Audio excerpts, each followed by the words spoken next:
কবিতাৰ শিৰোনাম গোল্লাই জুয়া ল'ৰা ছোৱালী, কবি চাংকু নিৰঞ্জন বাবা।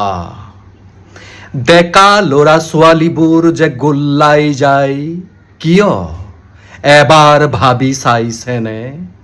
আচলতে ল'ৰা ছোৱালীবোৰ পিছত গোল্লাই যায়, তাৰ আগতে গোল্লাই যায় সমাজ, গোল্লাই যায় সমাজৰ বৰমূৰীয়া।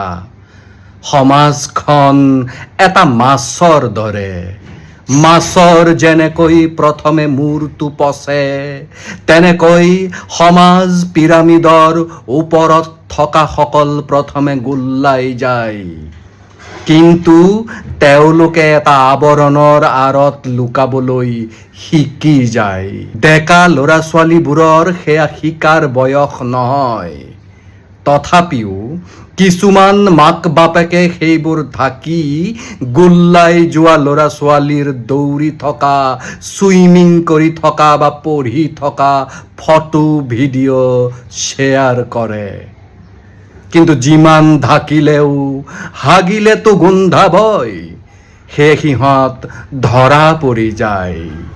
যিখন সমাজত পুৱাৰ পৰা গধূলিলৈকে ঘৃণাৰ ৰাজনীতি চলে, সেইখন সমাজত নিশা ডেকা ল'ৰা ছোৱালীৰ উদ্ভণ্ডালি নচলি ভজন কীৰ্তন চলিব নেকি?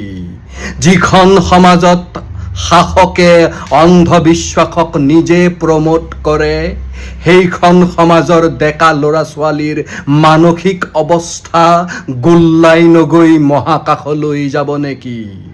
যি ঠাইৰ মানুহে ৰাজহুৱা সম্পত্তি বিক্ৰী কৰি শেষ হ'লে স্বাভিমান বিক্ৰী কৰিবলৈ কুণ্ঠাবোধ নকৰে, সেই ঠাইৰ ছোৱালীয়ে দেহ বিক্ৰী নকৰি বিক্ৰী কৰিবলৈ কিবা থাকিল জানো?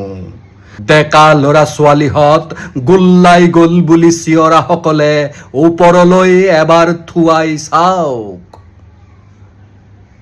ধন্যবাদ।